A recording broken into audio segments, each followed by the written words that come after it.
জয়ন্তী মঙ্গলাকালী ভদ্রকালী কপালিনী দুর্গা শিবা ক্ষমা ধাত্রী স্বাহা স্বাধা নমস্তুতে।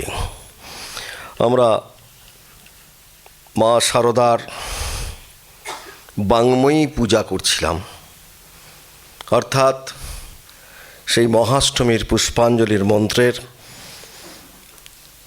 জয়ন্তী রূপ আমরা দেখেছি। সেই জয়যুক্তায় দেখেছিলাম যে মা আমাদের যত রকমের কুভাব, পশুভাব, আমাদের যত রকমের দুর্বলতা আছে, সেই দুর্বলতাকে কখনো আঘাত করে, কখনো স্নেহ দিয়ে, কখনো শ্রীরামকৃষ্ণের সঙ্গে সংঘর্ষে তিনি জয়ী হয়েছিলেন। আপনাদের হয়তো মনে আছে যে ঠাকুর শ্রীরামকৃষ্ণ যখন সাধন সম্পদে সমৃদ্ধ করছেন তার সন্তানদের, সেই সমৃদ্ধির কালে, সাধন কালে, সেই প্রস্তুতি কালে মা শারদা নিজের মাতৃত্বের ডালি নিয়ে এসে উপস্থিত হয়েছিলেন। ঘটনাটা আমাদের সবার জানা, অতি পরিচিত ঘটনা। তাই বারবার যখন সেই অনুধ্যান করি তখন মনে হয় মা যেন আমাদের প্রত্যেকের মধ্যে সেই দেবত্বের স্ফুরণের জন্য শ্রীরামকৃষ্ণের থেকে যেন অনেক বেশি এগিয়ে এসেছেন, এটা মনে হয় আমাদের।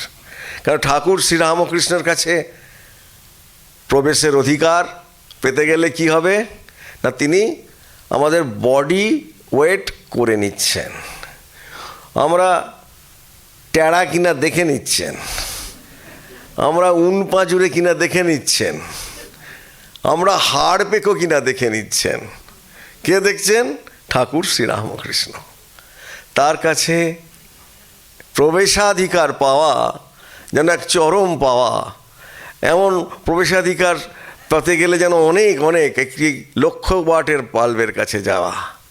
কিন্তু মার কাছে আমরা জানি, আমরা যারাই এখানে উপস্থিত হয়েছি আমরা প্রত্যেকেই জানি আমার ত্রুটি আছে, আমার অসম্পূর্ণতা আছে, আমার বড্ড বেশি অস্থিরতা আছে, আমার অধৈর্য আছে।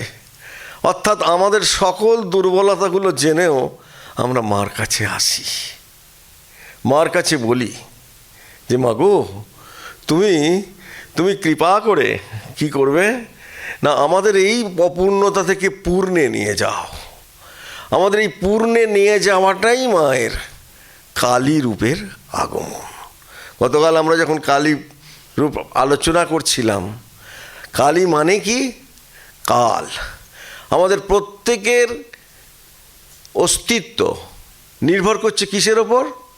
কালের ওপর। এই কালে জন্মেছিলাম, এই কালে আমরা স্থূল শরীর ত্যাগ করলাম, তাই তো? কেন স্থূল শরীর?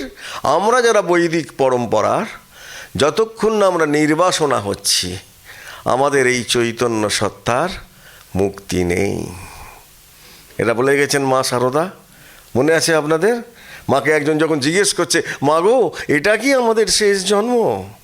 তখন মা উত্তর দিচ্ছেন, না গো, শেষ জন্ম কি করে হবে? সবাই কি করছে না, পুরীতে আমরা সবাই যাই, বিশেষ করে বাঙালিদের পুরী প্রীতি, জগন্নাথ প্রীতি আমরা সবাই জানি যে বাঙালিরা সেই পুরীতে গিয়ে আমরা রথের দড়ি টানছি। যখন রথের দড়ি টানছে, কেন টানছে না, রথের দড়ি টানলে কি হবে, যে একবার টানবে সে মুক্ত হয়ে যাবে।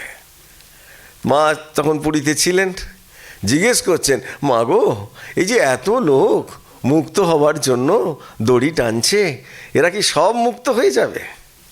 মা বলছেন খুব অপূর্ব কথা, তা কি হয় মা? মুক্ত হতে গেলে নির্বাসনা হতে হয়।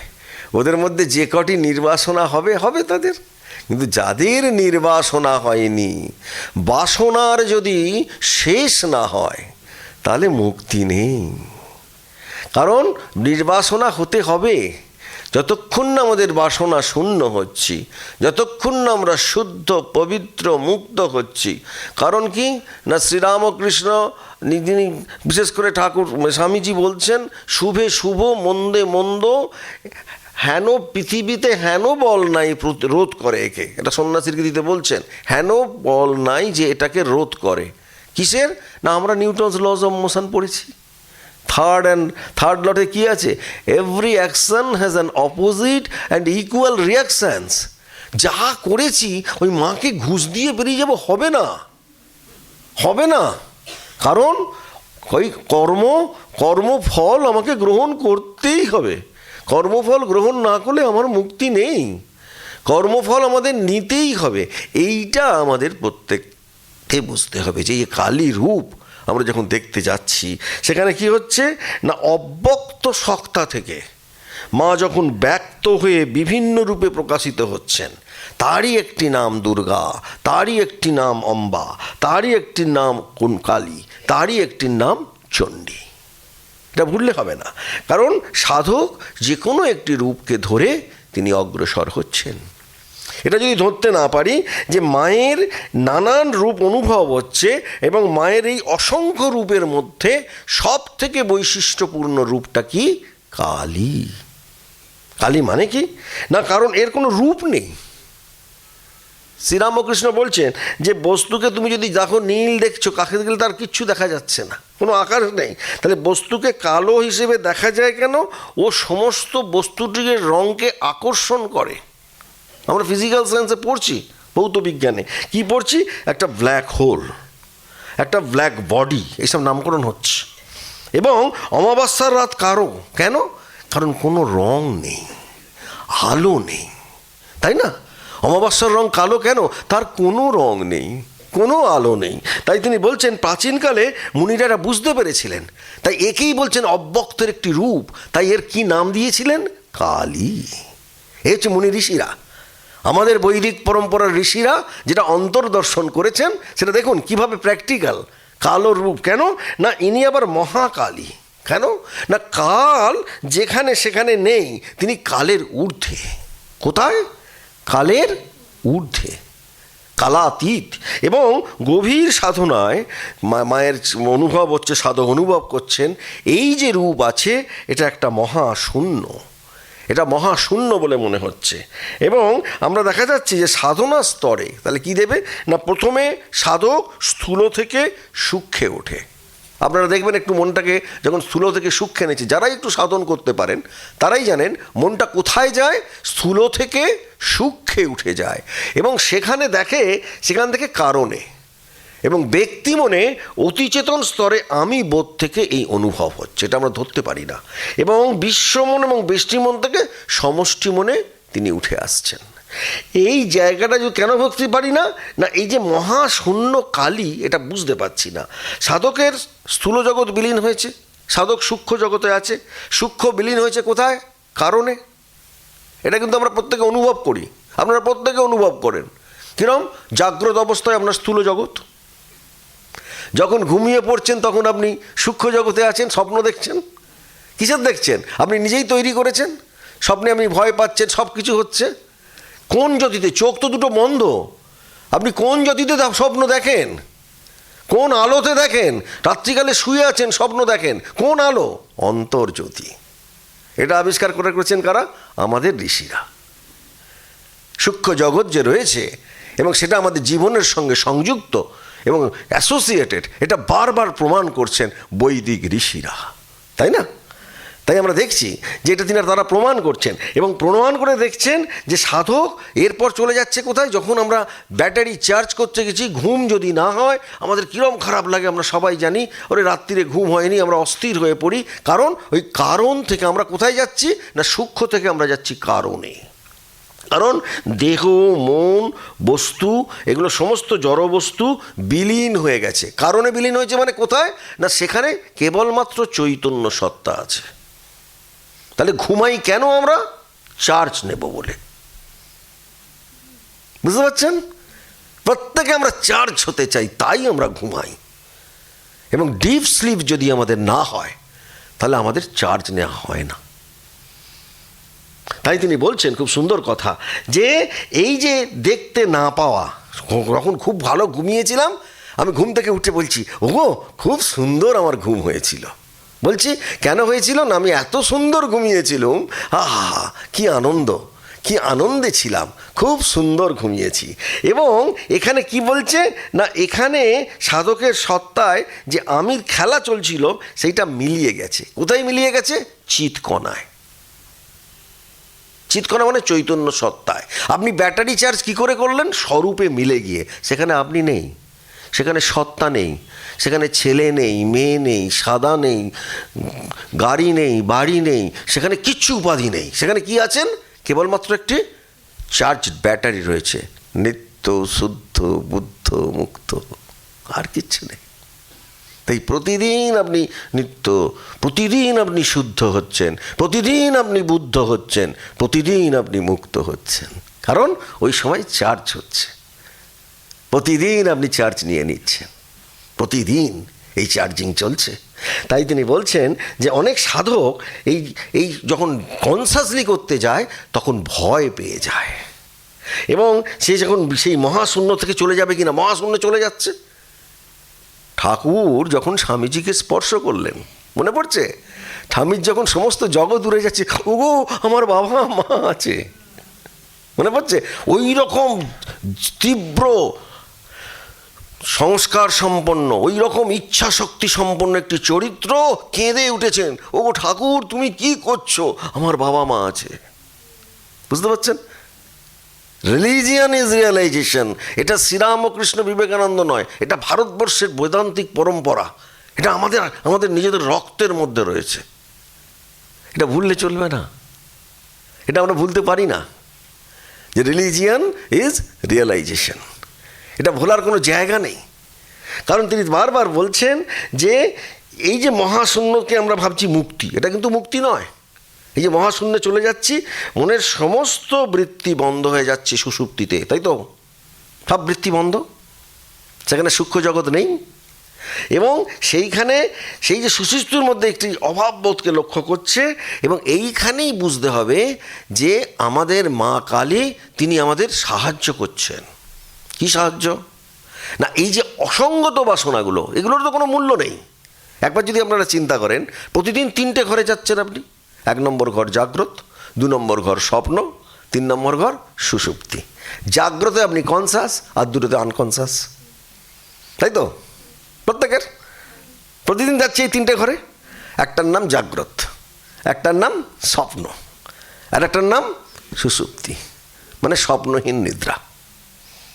তাহলে প্রতিদিন আমরা 3টেতে যাচ্ছি, অথচ আমরা কনসাস নই। কিন্তু সাধক কনসাসলি যাচ্ছে। সাধক যাচ্ছে কিভাবে? কনসাসলি, সচেতনভাবে প্রবেশ করছে, এবং সেখানে কি হচ্ছে, তখন তার জীবত্ব ভাব আসছে। আমরা এটা দেখেছি যে শ্রীরামকৃষ্ণ যখন অদ্বৈত সাধনা করছেন, মনে পড়ছে ঠাকুর যেহেতু মাকে খুব ভালোবাসেন, তার সেই দ্বৈত বোধ বারবার এসে যাচ্ছে। কিছুতেই তিনি অদ্বৈত সাধনায় মনটাকে কনসেন্ট্রেট করতে পারছেন না। তখন ঠাকুর শ্রীরামকৃষ্ণ খুব ভালো কথা বললেন। কি বললেন? তখন আমি তাকে জ্ঞান খাড়া দিয়ে, মনে পড়ছে আপনাদের?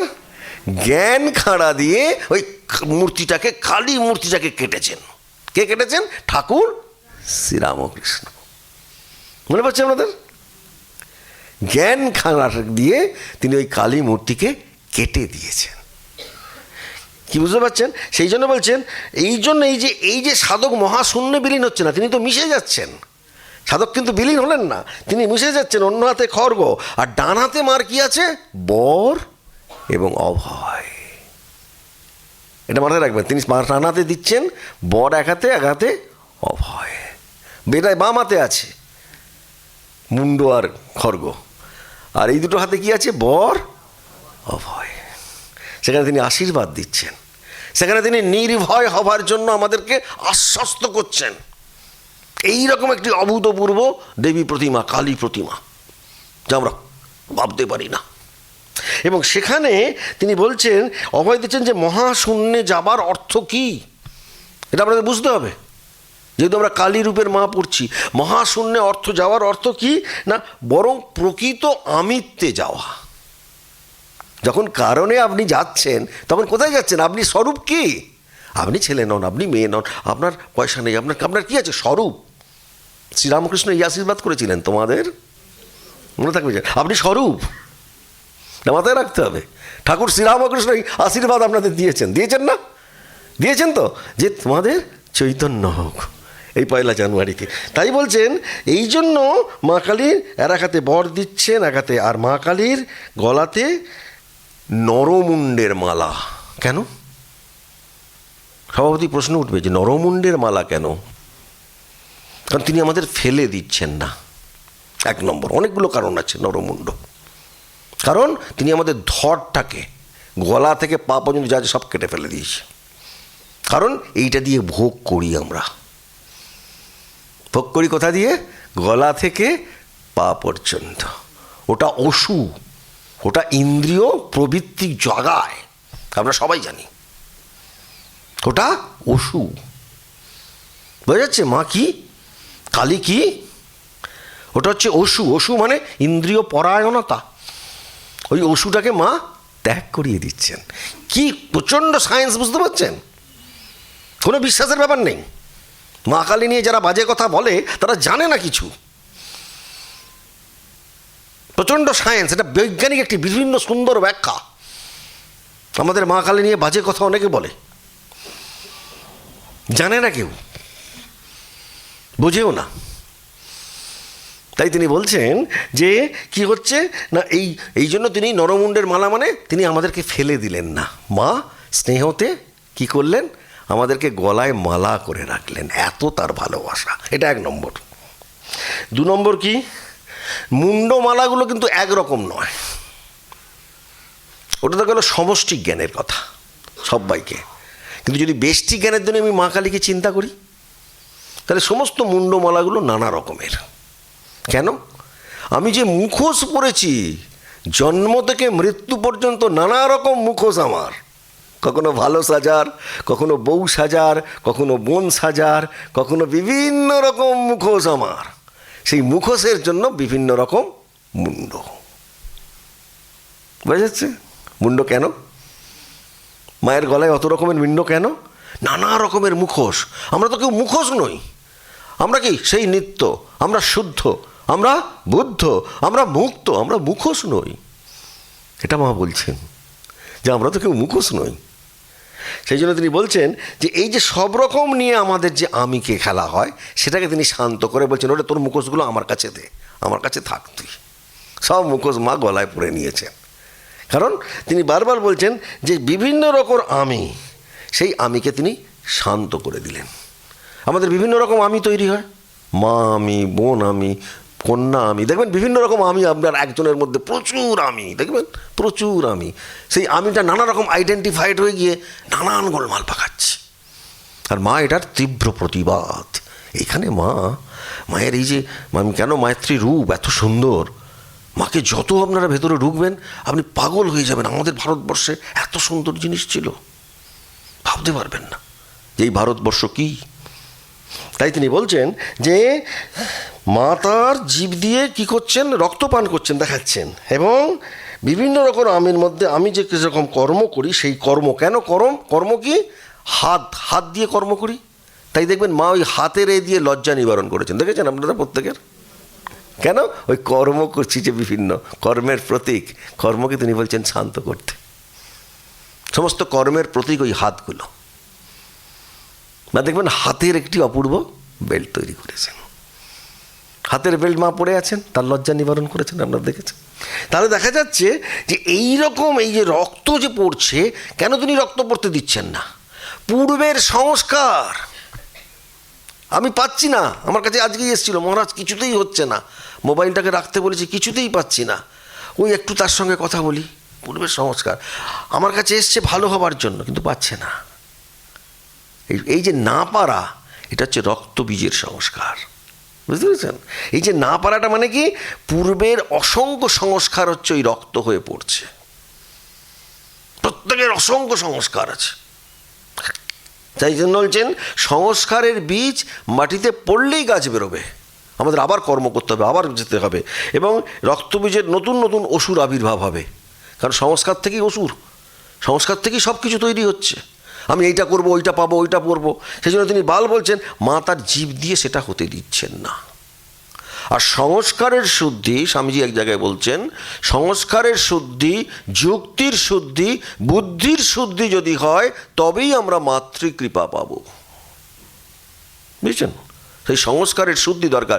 কালী রূপটাকে ধারণ করতে গেলে আমাদের কষ্ট হয়। কেন কষ্ট হয়? আমি কালী রূপটা ধরতে পারি না, তাই আমাদের কষ্ট হয়।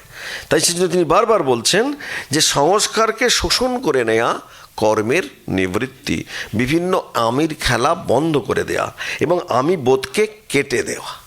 কেটে দিচ্ছে কেন? ওই বাঁ হাতে ছিন্নমুন্ডি আছে, কেটেছেন, বোঝা যাচ্ছে। আমি বোধকে কাটছেন। বাঁ হাতে কী আছে? ছিন্নমুণ্ড, একটা মুন্ড আছে না মা হাতে, ছিন্নমুণ্ড। মা যেন সমগ্র সৃষ্টিকে নিজের মধ্যে গুটিয়ে নিচ্ছে। এটা হচ্ছে অব্যক্ত কালো রূপের মেন বর্ণনা। সমস্ত সৃষ্টিকে নিজের মধ্যে গুটিয়ে নেয়া এবং আবার ফিরে চলছেন। এইটা হচ্ছেন মা কালী। এবং আমরা বুঝতে পারি না। কেন বুঝতে পারি না? বিশেষ করে সাধকরা। আমার মনে আছে, আমি এখানে আপনাদের সেই এটা শেয়ার করেছি কিনা মনে নেই, খুব সম্ভব নর্থ ইস্টের একজন সাধক খুব মাতৃ সাধনা করে বহু বছর ধরে। হ্যাঁ, বহু বছর ধরে মাতৃ সাধনা করে। তা সেই সময় কোনো এক সময় সে এতে ছিলেন, বলরাম মন্দিরে। তা বলরাম মন্দিরে কিন্তু মায়ের সন্তান, মাতৃ সাধনা করে।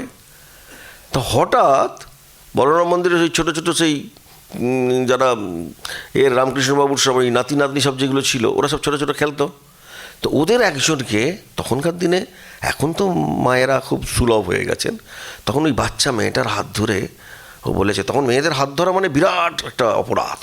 ছেলেরা যদি মেয়েদের হাত ধরে, তো আবার সাধু হাত ধরে বলছে, মা গো আমাকে ক্ষমা করেছে তো।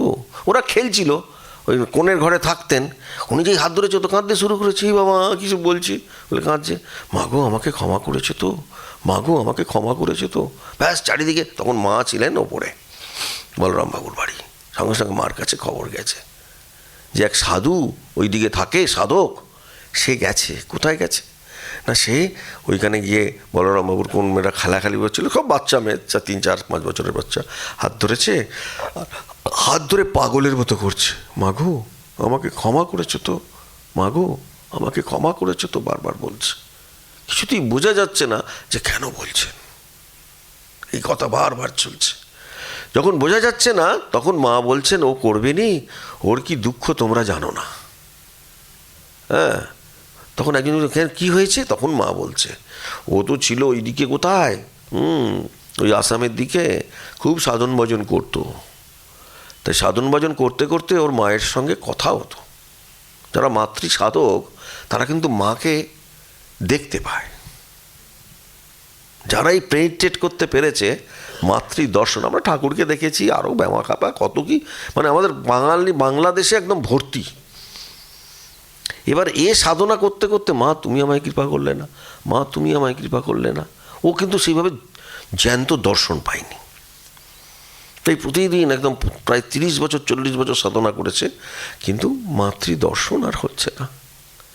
মাকে বলছে, ওইখানে যেহেতু পাহাড় টাহাড় আছে, সেইখানেই চান টান করে, এইসব করে, স্নান টান করে, এইসব করছে। একদিন স্নান করছে, তখন ও যেখানে এদিকে স্নান করছে, সাধু মানুষ, তখন একদিন ওই রকম 14-15 বছরের বালিকা, সেও স্নান করতে এসছে। এসে জলে ঝাপাঝাপি করছে, জলটা হচ্ছে, আন্দোলিত হচ্ছে। এই যা, ওদিকে যা, সাধু তো মহিলা, তাই বলছে ওদিকে যা, ওদিকে যা। ও চলে গেছে। হ্যাঁ, আবার কেমন করছে, আবার এসছে, এই ওদিকে যা, ওদিকে যা, তোমার আবার চলে গেছে। আবার এসছে, 3 বার এসছে। আবার যখন এসছে তখন বেশ রেগে গেছে। হ্যাঁ, এই মহিলা, আমি সাধু, দেখবেন এইটা অনেকের আছে, ফলস ইগো। হ্যাঁ, কি না, মহিলা সাধুর ব্যাপারটা নয়, আমি আসছি, কিন্তু ওর অসুবিধা হচ্ছে, স্নান করতে গিয়ে সে জল ছেটাচ্ছে, তার জলটা গায়ে লাগছে, এইসব হচ্ছে। যাই হোক, খুব জোরে বকেছে, মেয়েটা আমাকে বকছো বলে চলে গেছে। এরপরে আবার সাধনা করছে, সাধনা করতে করতে আবার মার কাছে কাঁদছে। 1 দিন 2 দিন 3 দিনের দিন মা দর্শন দিয়ে বলছেন, আমি তো গেলুম তোর কাছে, তুই তো বউকে তাড়িয়ে দিলি। হাওয়াও করে কাঁদছে, মাকে চিনতে পারলুম না। হাও তখন থেকে কোনো মহিলা ওই সব বয়সের দেখলে, মা গো ক্ষমা করেছে তো, ওই যে তাড়িয়ে দিয়েছিল। এই যে সাধকদের এই ঘটনাগুলো ঘটে, এই ঘটনা এত ঘটে যারা সাধক মাতৃকৃপার, এই ঘটনাগুলো কি হয় না, আমি সেদিন আমাদের গতদিনে আলোচনা করেছিলাম, মনে আছে যে শিবরাম চট্টোপাধ্যায়ের ঘটনা, যে সেই শিবুদা যে তিনি কালীধরা ছিলেন, তিনি ছিলেন শুভ্রশির ঋষি, হ্যাঁ, তাই ঈশানানন্দজি মাতৃ সান্নিধ্যে গ্রন্থে তাকে বলেছিলেন, হ্যাঁ, অদ্ভুত কাহিনী, যে কামারপুকুর থেকে শ্রীমাকে দর্শন করার জন্য 12টা নাগাদ শিবুদাদা জয়রামবাটি উপস্থিত, মনে পড়ছে, এবং সেখানে রঘুবীর শীতলার সেবা পূজার জন্যই দেরি হয়েছে, হাত পা ধুয়ে বিশ্রাম করে শিবুদা তামাক খাচ্ছে। শিবরাম চট্টোপাধ্যায় রামেশ্বরের পুত্র, একটু পরেই আহার করছেন। আহারের পরে মা যখন বিকেলবেলা বলছেন খেয়েছে ভালো করে জয়রামবাটিতে, মা ভালো করে খাইয়েছেন, শিবুকে খুব ভালোবাসতেন, ঠাকুরও মাও খুব করে খাওয়াতেন, খুব করে খাইয়েছেন। খাওয়া দাওয়ার পরে শিবুদা বলছে, না আমি এখন এত খেলুম, এখন আর যেতে পারি না, আমি থাকবো। তখন মা বলছেন, সে কি রে, রঘুবীর আছে, শীতলা মা আছে, বাড়ির আমাদের কুলদেবতা, তুই থাকবি কি? বলছে, না না না, ও তো সব হয়ে গেছে, আমি ওই সকালবেলাতেই যখন করছিলাম ওই শীতলার আরতি করে লেপ কাঁথা দিয়ে শয়ন দিয়ে চলে এসেছি। বলে, বলিস কি রে, হ্যাঁ, তুই সকালবেলায় একদম খাবার টাবার দিয়ে লেপ কাঁথা ভরে দিয়ে শয়ন দিয়ে চলে এসেছিস, বলিস কি? মা তো বলছে, কি রে আমি থাকতেই এই, হ্যাঁ। তখন সঙ্গে সঙ্গে মা কিছুতেই রাজি হচ্ছেন না, না না তুই যা, জোর করে বরদা মহারাজকে দিয়ে পাঠিয়ে দিয়েছেন। অমরপুর পর্যন্ত বরদা মহারাজ দিয়ে এলেন। বরদা মহারাজ মানে স্বামী ঈশানানন্দজি, তিনি কি সুন্দর লিখছেন, এই লেখাগুলো পড়লেই আপনাদের মন ভরে যাবে যে কি অপূর্ব। আসিয়া দেখি যে মা কাপড় কেচে কুর্ণ নিয়ে বসে আছেন, আমাদের মা তো ঘরোয়া, এবং আমি হাত পা ধুয়ে মায়ের কাছে বসে আছি। এমন সময় শিবুদা কুণ্ডলিটি বগলে ও লাঠিটি হাতে নিয়ে এসে উপস্থিত হয়েছেন, এবং কুণ্ডলি ও লাঠি পাশে নামিয়ে রেখে কাঁদো কাঁদো হয়ে মায়ের চরণে সাষ্টাঙ্গ প্রণাম করতে যাইবেন। এমন সময় মা তো বটি দিয়ে তখন কাটছিলেন, মা তখন বটিটা সরিয়ে রেখে দাঁড়িয়ে পড়েছেন। শিবুদা সাষ্টাঙ্গে প্রণাম করেছে। মায়ের ওই দাঁড়ানো ছবি কিন্তু অনেক আছে, দেখবেন, অপূর্ব। এবং মায়ের পায়ে মাথা রেখে কাঁদছেন আর বলছেন, মা আমার কি হবে বলো, তোর কি হবে আমি তোমার কাছে শুনতে চাই। হ্যাঁ, মা বলছেন, শিবু ও তোর আর ভাবনা কি, ঠাকুরের অত সেবা করেছিস, তিনি তোকে কত ভালোবেসেছেন, তোর আর চিন্তা কি, তুই তো জীবনমুক্ত হয়েই আছিস। ওই সময় ঈশানানন্দজি বলছেন, আমিও স্তব্ধভাবে মায়ের পোয়ের কথাবার্তা শুনছি, শিবুদার সে কি ব্যাকুলতা, আমি স্তম্ভিত হয়ে গেলাম। শিবুদা তবুদা বলছেন, না মা, ও ঠাকুর কি করেছেন ছেড়ে দিন, আপনি আমার সকল ভার নিন, ইহকাল পরকালের ভার নিন মা। আর আপনি যা বলেছিলেন অনেক দিন আগে, ওই যে লোকে বলে কালী একবার বলেছিল না, তখন বলছে অনেক দিন আগে আপনি যা বলেছিলেন আপনি ঠিক তাই কিনা বলুন। আবার এসছে শিবুদা, কেন সংশয় আছে। মা যতই মাথায় চিবু, ওরে শিবু আমি তো তোর খুঁড়ি বলে মাথায় চিবুকে হাত দিয়ে বলছেন, ততই গতভাবে সে চেঁদেই যাচ্ছে শিবুদা হাউ হাউ করে। মা বলুন বলুন, আপনি সকল আমার ভার নিয়েছেন, বারবার বলছেন, আপনি বলুন বলুন, আপনি সাক্ষাৎ মা কালী কিনা। হ্যাঁ, এই ব্যাপারে যখন সীমা যখন একদম বিব্রত এবং বিচলিত হয়ে গেছে, এত কাঁদছেন, শিবুদার ওই দৃঢ়ভাব ব্যাকুলতা দিয়ে শান্ত হয়ে একটু গম্ভীরভাবে মা বললেন, ঠিক আছে, তুই যা ভাবছিস, তুই যা বলছিস আমি তাই। যেই বলেছে শিবুদা হাঁটু গেড়ে ওম সর্বমঙ্গল মঙ্গলে শিবে সর্বার্থ সাধিকে শরণ্যে ত্রম্বকে গৌরী নারায়ণী নমস্তুতে বলে হাউ হাউ করে কাঁদছে আর মন্ত্রটা বলছে। এই যে মন্ত্রটি উচ্চারণ করতে করতে চোখের জল মুছেছে, চিবুক ধরে চুমু খেয়েছে, এবং শিবুদার মুখ দেখে মনে হলো, মা মাথায় হাত দিয়ে আশীর্বাদ করলেন, এবং শিবুদার মুখ দেখে মনে হচ্ছে যে আনন্দে প্রফুল্লতায় ভরপুর হয়ে গেছে তার জীবনটা। এবং সেখানে ধীরে ধীরে তিনি পুনরায় পুটুলিটা নিয়েছেন, লাঠিটা নিয়েছেন। শিবুদার অবনাশ হবে, এমন পুটুলিটা বর্দাকে দে, বর্দা তোকে অমরপুর পর্যন্ত পৌঁছে দেবে মা বলছেন। মায়ের আদেশ মতো আমি তখনই পুটুলিটা শিবুদার হাত থেকে নিয়ে পিছনে পিছনে চলছি। শিবুদা খুব প্রসন্ন, আমাকে বলছে, ভাই মা জানিস তো সাক্ষাৎ কালী, হ্যাঁ, উনি হলেন কপাল মোচন, ওর কৃপাতেই মুক্তি, বুঝলে ভাই, তোমরা ধন্য, ভালো করে চেপে ধরো, ভাষায় কিচ্ছু হবে না, চেপে ধরতে হবে। মাকে পাবো কি করে? চেপে ধরতে হবে। এবং ভাষায় কিছু হবে না। জগজ্জননীর স্বরূপ আস্বাদনের জন্য মিনমিনে পিনপিনে হলে হবে না। খুব রোগ চাই, জেদ চাই, দাবি চাই এবং আবদার চাই। বাৎসল্যভাবের ওপর জোরজার করতে না পারলে মা জগজ্জননী তিনি প্রকট হন না। কারণ গয়ঙ্গচ্ছভাবে মা আমাদের স্নেহময়ী, কৃপাময়ী ভাবলে হবে না। মাকে বলতে হবে, আপনি আমার ভার নিন মা, যেটা শিবুদা করেছে। যদি আমরা বলতে পারি তবেই আমরা সার্থক। মানে মাকে বলতে হবে কিভাবে? চেপে ধরে, এইভাবে। এবং নইলে কি, তিনি স্বরূপ আস্বাদন করবেন না, তিনি ছলনাময়ী হয়ে থাকবেনই, তাকে ধরা ছোঁয়া যাবে না। সেই জন্য শিবুদার মতো, শিবুদাই তো আজকের মার্কণ্ডেয় ঋষি, খালি চোখে নিজের যে কাকিমাকে দেখছে, কি দেখছে? সাক্ষাৎ ভগবতী মা কালী বলে সর্বমঙ্গল মঙ্গলে পড়ছে। শিবুদা মার্কণ্ডেয় ঋষি না, শিবুদা মেধামুনি না। খালি চোখে কজন দর্শন করেছেন বলুন তো? আমরা শিবুদাকে কি বলবো? তিনিই তো মার্কণ্ডেয় ঋষি, তিনিই তো মেধামুনি, তিনি তো খালি চোখে দর্শন করেছেন। কাকে? মা শারদাকে, জ্যান্ত দুর্গাকে খালি চোখে দর্শন, ভাবা যায় না। সেই জন্য মার যে বুড়ি ছোঁয়ার এই খেলা, শিবুদাকে তিনি বুড়ি ছুঁতে দিয়েছেন, কারণ লক্ষ্যে ঘুড়ি কাটে একটা দুটি, তাই তো? সেই জন্য মনুষ্যানাং সহস্রেষু যততি সিদ্ধ, তাকে আর খেলতে হবে না, তিনি নিজ স্বরূপে দর্শন দেন। এটা আমরা দেখছি। আর কি দেখছি? যে সীমা মা শারদা তিনি তো কৃপা পদার্থী।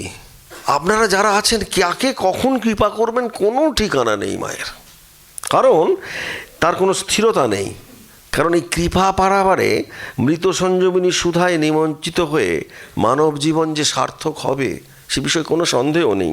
কিন্তু তার সন্তানদের তো তিনি কৃপা করবেন এবং নিজ স্বরূপ আস্বাদন করাবেন।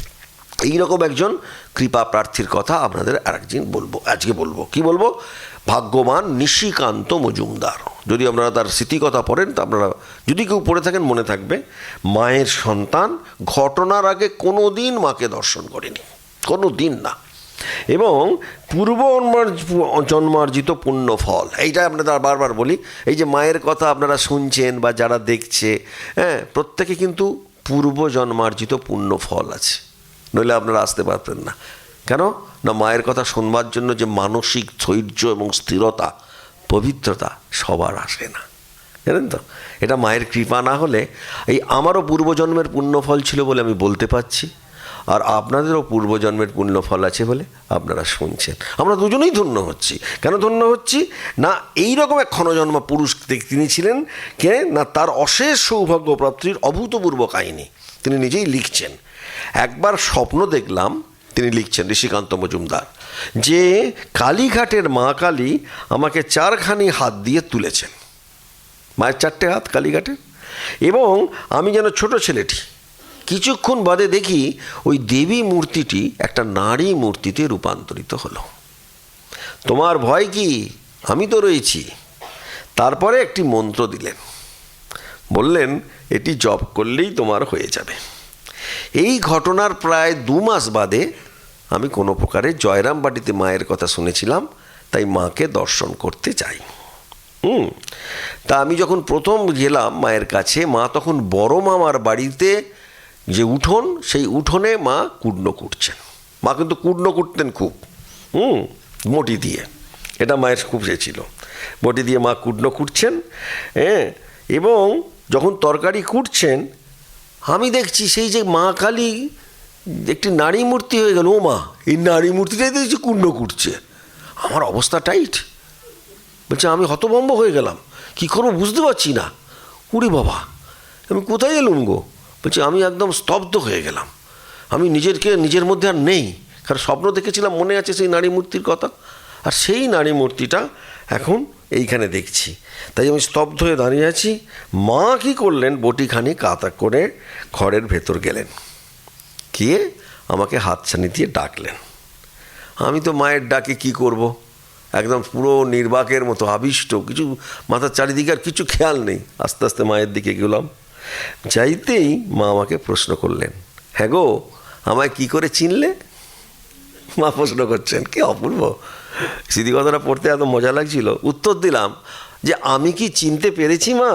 যতটুকু চিনিয়েছ ততটুকুই চিনেছি। মা খিলখিল করে হাসছেন।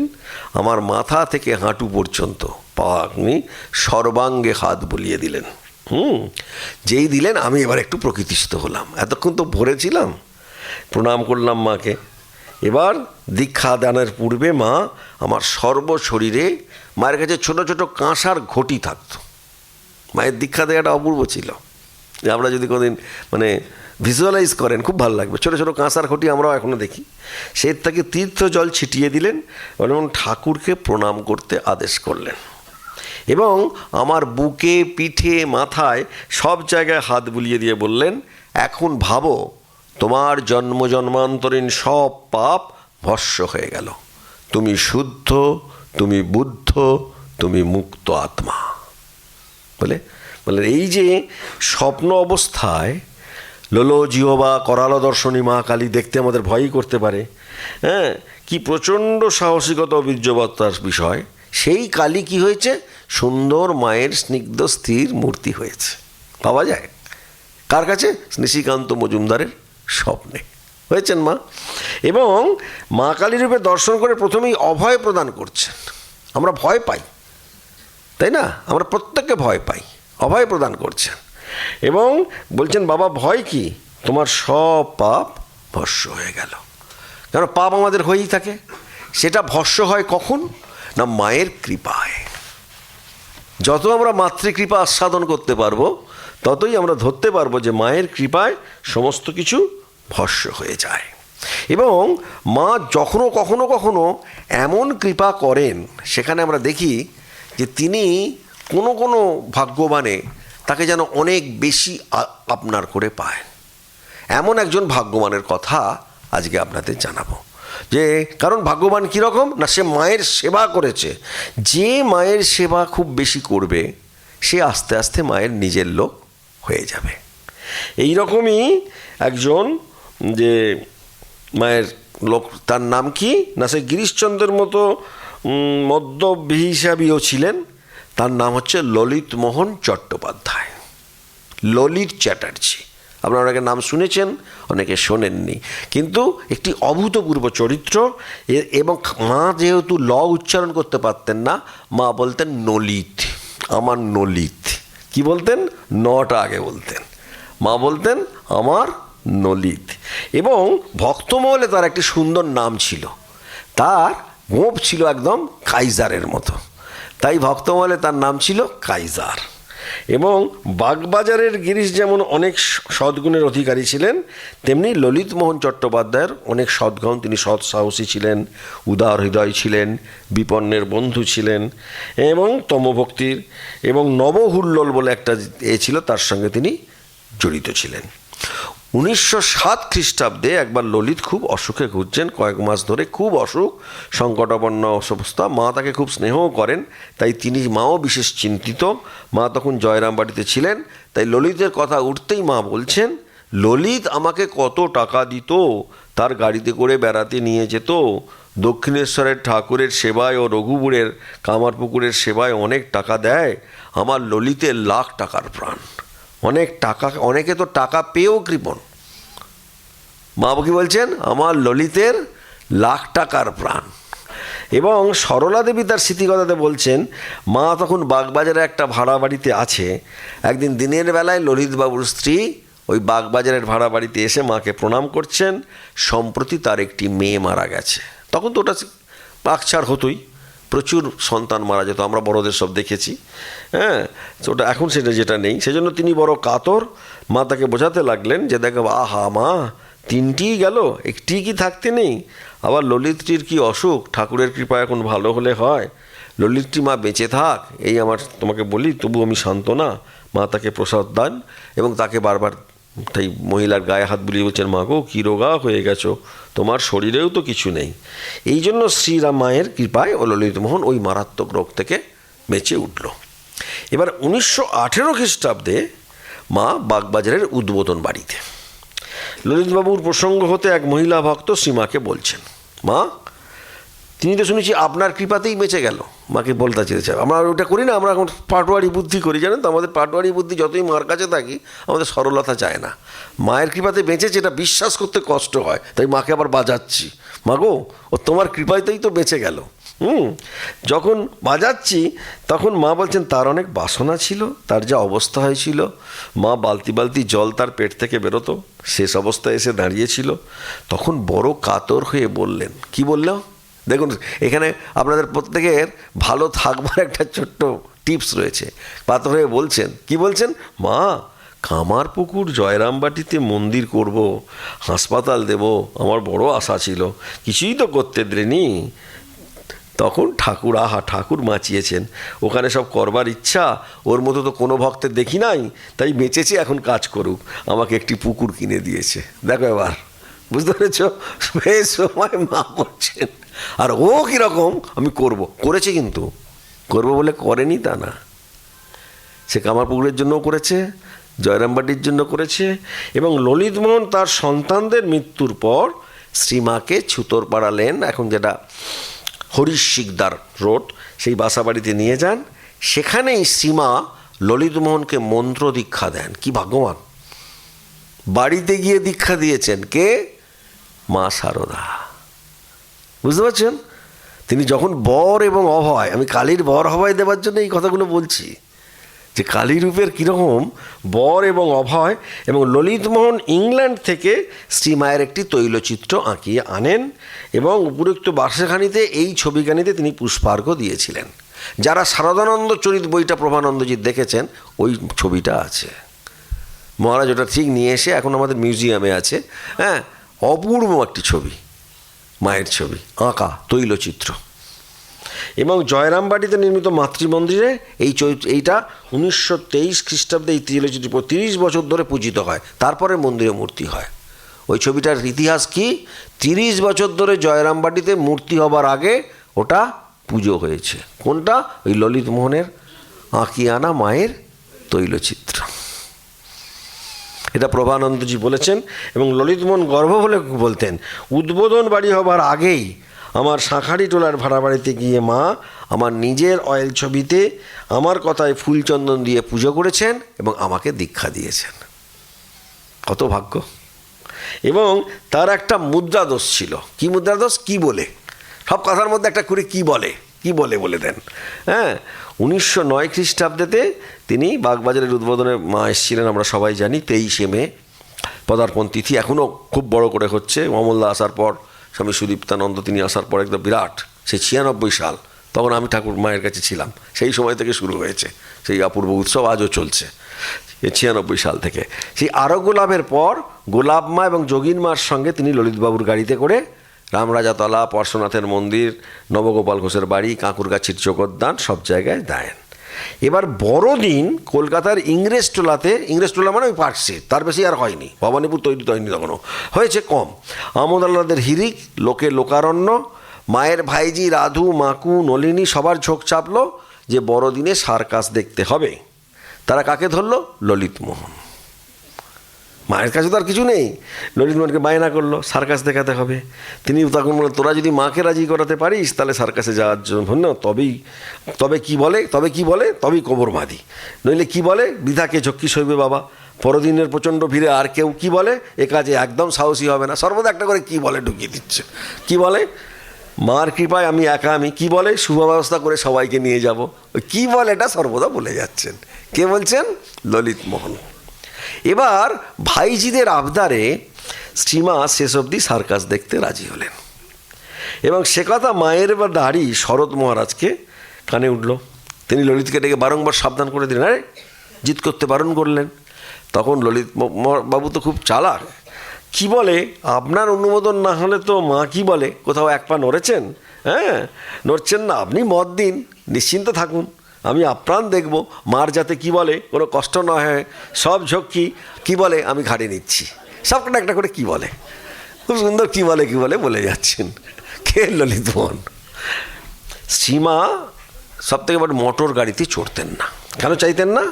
মা প্রথমবার না দ্বিতীয়বার যখন চড়েছিলেন একটা কুকুর চাপা পড়েছিল, তারপর থেকে মা আর মোটর গাড়ি চাপছেন না।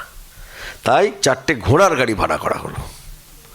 ঘোড়ার গাড়ি ভাড়া করে সবাই রওনা হলো ভিক্টোরিয়া মেমোরিয়ালের কাছে গড়ের মাঠের সার্কাস, ওখানে আমরাও দেখেছি অনেক আগে। সেই ভালো জায়গায় শ্রীমা তার সাথীদের বসানো হলো। মাও সকলেই খেলা দেখে খুব আনন্দিত হলেন। বড়দিনের ভিড়, তারপর সার্কাস ভাঙার পর খেলা শুরু হলো। লোকের ঠেলাঠেলি, সন্ধ্যা উত্তীর্ণ, ঠান্ডা, চারিদিক আলোকময়, ব্যান্ড বাজছে, শত চেষ্টাতেও একখানা গাড়ি আর পাওয়া গেল না। ললিত হিমশিম খেয়ে ছোটাছুটি করছে, ওই হিমের মধ্যে শ্রীমা খোলা মাঠে দাঁড়িয়ে আছেন। মা অগত্যা সবাই হাঁটতে শুরু করলেন। ওই সেই এর থেকে কি বলে, ওই ভিক্টোরিয়া মেমোরিয়াল থেকে একদম সেই ধর্মতলা মোড় পর্যন্ত মা জখম পা নিয়ে হাঁটছেন। বেতো পা নিয়ে ঘোমটা মাথায় এক পা পা করে ঘষতে ঘষতে চলছেন। তার বডিগার্ড গোলাপ মা হাত ধরে আছেন। শ্রীমা শরৎ মহারাজের জন্য ভাবিত হচ্ছেন, কিঞ্চিত ভীতিও হচ্ছেন, কিঞ্চিত সঙ্গে শরৎ যদি জানতে পারে তো ললিতকে কেটেই ফেলবে। যেসব হয়েছে, ও তো বড় বড় কথা বলে নিয়ে এসছে। কার্তিক, যোগিনী মায়ের নাতি, স্বামী নির্লেপানন্দজি, তিনি বলতে থাকলেন যে কিছু বলতে থাকেন, তখন দেখলে তো বাবা, তখন কার্তিককে মা বলছেন ললিতের কোনো দোষ নেই। নিরুপায়, এত মহাপ্রাণ চেষ্টা করেও কোনো মতে গাড়ি পেলেনি, ও আর কি করবে। শরৎকে বুঝিয়ে কথা বলো বাপু তুমি, ললিত যেন আমার জন্য ওকে বকুনি না দেয়।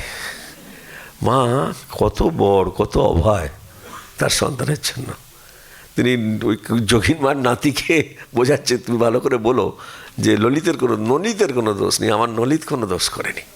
এমন একটি মা না, এমন মা সত্যি পাওয়া যায় না। ললিত মনের প্রতি এই করুণা দেখে কার্তিক বলছেন আমিও বিমোহিত। এদিকে মায়ের ভারী শরৎ মহারাজ, তিনি ছটফট করছেন, দেরি হওয়াতে খুব উদ্বিগ্ন বোধ করছেন। সেই সময় ফেরার পরে ললিতবাবুকে জেরা করে সব জানতে পারলেন। শ্রীমায়ের দুর্ভাগ্যের কথা শুনে ব্যথিত হলেন, ললিতবাবুকে তীব্র তিরস্কারও করলেন। ঝড়ঝাপটার পরে ললিতমোহন শ্রীমায়ের ঘরের উপস্থিত হতে শ্রীমা তার গায়ে মাথায় হাত বুলিয়ে বারবার আশীর্বাদ করতে লাগলেন যাতে ললিত মনে কষ্ট না পায়। তবে শেষ কথা বললেন, শরৎ ঠিকই বলেছে বাবা, সব ভেবে চিনতে তারপর তো কাজ করবে। ব্যাস। মা ওর ওই হটকারী দিকে মা কিন্তু সমর্থন করেননি। শরৎ ঠিকই বলেছে বাবা, সব দিক ভেবে চিনতে তারপর তো কাজ করবে। এই যে স্বামী অরূপানন্দজি কথামৃতকার মাস্টারমশাই এবং ললিতমোহনকে প্রথম দেখছেন কামারপুকুরের এক সন্ধ্যায়। এটা অপূর্ব। কীরকম না, ললিতমোহনের শ্যামলা মাথাতে প্যান্ট চাপকান পরা, শিবরাত্রির পরের দিন ললিতমোহনকে এক নতুন ভূমিকায়। কি ঘটনাটা আপনাকে জানি, 1907 খ্রিস্টাব্দ, পাগলি মামি রাধুর গয়নাগুলো নিয়ে বাপের বাড়ি গিয়েছিলেন, সুরবালা দেবী। এবার তার বাবা গয়নাগুলি কেড়ে নিয়েছে। তখন এসব ছিলই, আর পাগলি দেখে যেতে পাগলির হাত থেকে নিয়েছেন কেড়ে যতটা গয়না ছিল। সুরবালা আরও ক্ষিপ্ত হয়ে গেছেন। জয়রামবাটিতে ফিরে সিংহবাহিনীর মন্দিরের গিয়ে মা গয়না দাও বলে কাঁদছেন। আর মাসিমা তাকে মন্দিরে নিয়ে আসলেন। পাগলি মামির কিছুতেই কমছে না, গয়না নিয়েছে। শ্রীমা এবার সুরবালার বাবাকে ডেকে পাঠালেন এবং তার পা ধরে মা অনুরোধ করলেন, কিন্তু এর মন গড়ল না। কোনো উপায় না দেখে যে পাগলি মামির পাগলামিও কমছে না, মা তখন চিঠি লিখলেন শ্রীমা কলকাতাতে। সমস্যা মোকাবিলা করার জন্য উপস্থিত হলেন মাস্টারমশাই আর ললিতমোহন। মা তো বিপদে পড়েছেন, রাত দিন সুরবালা দেবী কাঁদছে, কিছুতেই তাকে থামানো যাচ্ছে না, গয়না নিয়েছে। মা খুব অসুবিধায় পড়েছেন। পরের দিন বদনগঞ্জ ফাঁড়ি থেকে পুলিশ নিয়ে ললিতমোহন সাহেব সেজে পালকিতে চেপে, দুটো পুলিশ নিয়েছেন সঙ্গে, মদনগঞ্জ থেকে নিয়ে ফাঁড়ি থেকে নিয়ে পালকিতে চেপে ব্রাহ্মণের কাছে দেখেন। তাকে দেখে তো ব্রাহ্মণ ভয় পেয়ে গেছে। তখন বলছেন, কি জেলে যাবে না গয়না ফেরত দেবে? না এক্ষুনি গয়না দিচ্ছি। ললিতমোহন নেবেই, কি জেলে যাবে? দেখো পুলিশ এসছে সঙ্গে। মানে অ্যাকচুয়ালি পুলিশও নয়, কিছুই না, ও নিয়ে এসছে একটা, তুমি জেলে যাবে? ব্রাহ্মণ তো ভয় পেয়ে গেছে। না আমি এক্ষুনি গয়না দিচ্ছি, এক্ষুনি গয়না দাও। গয়না নিয়ে তিনি শ্রীমায়ের কাছে নিয়ে উপস্থিত হলেন, সব কিছু ফেলে দিলেন এবং গোপ যারা এবং এই সাহসী কাজের জন্য ভক্তমহলে শ্রীমায়ের স্নেহের নলিদের সার্থক নাম হয়েছিল কি নাম? কাইজার। এই কাইজার, কারণ সীমা তার ললিতের গুণ সবার কাছে বলতেন। একদিন রাসবিহারী মহারাজ সীমাকে প্রশ্ন করছেন, মা, আমার ঠাকুরের দেখা পাই না কেন? এ প্রশ্ন আমাদের সবার, অরূপানন্দজি সবার হয়ে মাকে করছেন, মা, আমরা ঠাকুরের দেখা পাই না কেন? কি অপূর্ব প্রশ্ন। সীমা তাকে সান্ত্বনা দিয়ে বলছেন, পাবে পাবে, সময় হলেই পাবে। ললিত তো আমাকে এমন কথা কখনো বলতো না, কেন ঠাকুরের ধাপ পাই না? কারণ তার ভাব ছিল তিনি আপনার জন, যখন হোক তার দেখা পাবই। এইটা আপনাদের মাথায় ঢোকাতে হবে। তার তো আপনার জন, আরা তো চুজ করেছে। হাজার হাজার মানুষ রয়েছে, কজন ঢুকেছে গোলপার্কে? কজন শুনছে ঠাকুরের কথা? আপনার জন বলেই তো তিনি আমাদের চুজ করেছেন, তাই না? আজকে আপনার জন বলেই তো আমরা এই ক্লাস শুনছি, মার কথা শুনছি, নিজেরা ধন্য হচ্ছি, প্রত্যেকে ধন্য হচ্ছি, যে যেখান থেকেই আসি না কেন আমাদের ধন্য হচ্ছি। তাই সর্বদা মনে রাখতে হবে যে মা একবার জগদ্ধত্রী পূজা অন্যান্য বছরের মতো সুচারুভাবে সম্পন্ন হচ্ছে। একটা অপ্রীতিকর ঘটনা উৎসবের আনন্দটাকে ম্লান করে দিয়েছিল। সেজমামার কপালে, মানে মায়ের ভাই, জনৈক সন্ন্যাসী ফোঁটা দিয়েছে, ব্যাস। তখন তো ওইসব ব্রাহ্মণ জমিদাররাই অনাচারের প্রতিবাদ করলেন। জাত যাবে বলে তারা অর্ধভুক্ত অবস্থায় উঠে যাচ্ছে, আবার ঝামেলা মায়ের কাছে। এবং নিয়ে তারা যখন 25 টাকা অর্থদণ্ড করে তারপর খেতে বসলেন। তখন এত বদমাইশ ছিল বামুনগুলো, খাবো না বলে উঠে 25 টাকা নিল, নিয়ে আবার খেতে বসল। বুঝতে পারছেন? আগেকার দিনের বামুন মানে দুষ্টুর হাড়ি। এই ঘটনার কয়েকদিন পরে ললিতমোহন জয়রামবাটিতে উপস্থিত হয়েছেন। সঙ্গে এনেছিলেন একটি গ্রামাফোন। গ্রামবাসীরা গান শুনে চমৎকার। তখনকার দিনে গ্রামাফোন তো সবার কাছে থাকতো না, লোকের ভিড় জমে গেল। আসরে উপস্থিত হন জরিমানা আদায়কারী ব্রাহ্মণগুলোও শুনতে এসছে যারা ছিল। সুযোগ বুঝে ললিতমোহন রুদ্রমূর্তি করলেন আর ভয় দেখালেন, টাকা যদি ফেরত না দেয় তিনি গুলি করবেন বলে উনি ওরা দেরি না করে সব বাড়ি থেকে এনে টাকা ফেরত দিয়ে দিয়েছে। এই হচ্ছে কাইজার। মানে যেখানেই মায়ের অপমানের প্রতিশোধ বীর ভক্ত এইভাবে নিলেন। কি অপূর্ব না? বর এবং অভয় কাকে দিচ্ছেন তিনি? এইরকম একটি। সেই জন্য এইটা আমাদের মনে রাখতে হবে যে ললিতমোহনের কথা অনেক আছে। আমরা আজকে সময় নেই, আমরা আগামীকাল এই কালী রূপের বর এবং অভয় নিয়ে আগামী ক্লাসে আলোচনা করব। কারণ মায়ের জীবনে এত মুক্ত কণা রয়েছে। এই জয়ন্তী মঙ্গলা কালী বলে আমি কত যে বলবো আপনাদের আমি বুঝতে পারছি না। মানে একটা যেন সাগর, যখনই বলতে যাচ্ছি নিজেই নিজেকে হারিয়ে ফেলছি। তাই মায়ের কাছে প্রার্থনা জানাই যে আমরা যেন এইভাবে মায়ের অপমানের প্রতিশোধ নিতে পারি এবং আমরা এই যেন বীর ভক্ত সকল অন্যায় এবং অবিচারের বিরুদ্ধে দাঁড়াতে পারি। এটা যেন মায়ের কাছে আমরা শক্তি পাই, এটাই মায়ের কাছে একান্ত প্রার্থনা। যথাগ্নের দাহিকা শক্তি রামকৃষ্ণে স্থিতা হিজা সর্ববিদ্যা স্বরূপাং তাং শারদাং প্রণমাম্যহম। আবার আগামী 28শে ফেব্রুয়ারি